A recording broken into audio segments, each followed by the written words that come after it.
ilmaha inaad guri uga tagto waxa ka badan inaad diin uga tagto inaad dhaqaale u samayso waxa uga qiimo badan inaad isaga qof ka dhigto jira oo nool oo muslima hadduu qof muslima noqdo oo naftiisa ku kalsoon meel u seexdiyo wuxuu cuno isaga raadaysanaya adiga xilka ku saaranay kaama xilka ku saaranay waxa weeyaan falaa tamuutunna ilaa wa antum muslimuun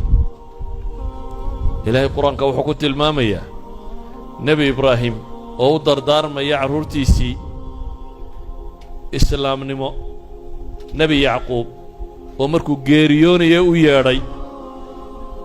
oo ku yidhi maxaa caabudaysaan aniga dabaday oo ay u sheegeen ilaahaad adigu caabudaysay iyo abbayaashaaba ilaahay caabudayeen baannu haysanaynaa ambiyadu dardaarankay ka tegayeen wuxuu ahaa islaamnimo ku dhinta ma odhanin war xoolaha maxaa ka yeelaysaan reer kastaa u maamulaysaan daarihii sidaa odhan doontaan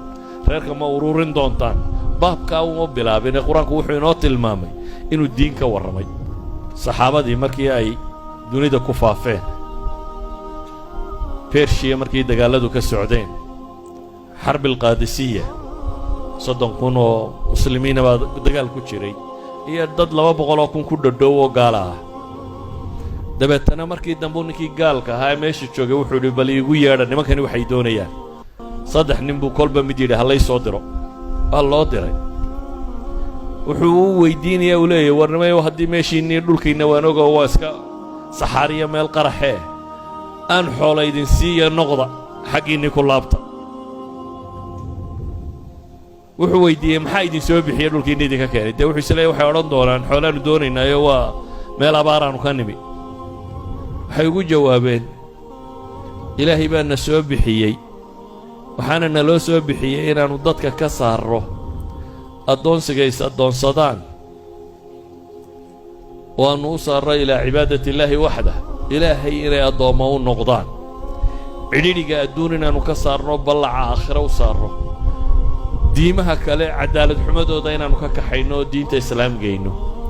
idan waxay leeyihiin wixii ugu weynaa baannu haynaa nimanka caynkaa leh iyagoo dhowr bilood dagaal ku soo jiray ayuu ninkani wuxuu rabay inuu hankooda jabiyo dabeetana kaarbadka cas baa la dhigay sariirtii boqorkana waa loo dhigay nin ka midaa soo socdayoo wuxuu la soo dul maray faraskiisii yaraaye gaabnaa meesha korkeedii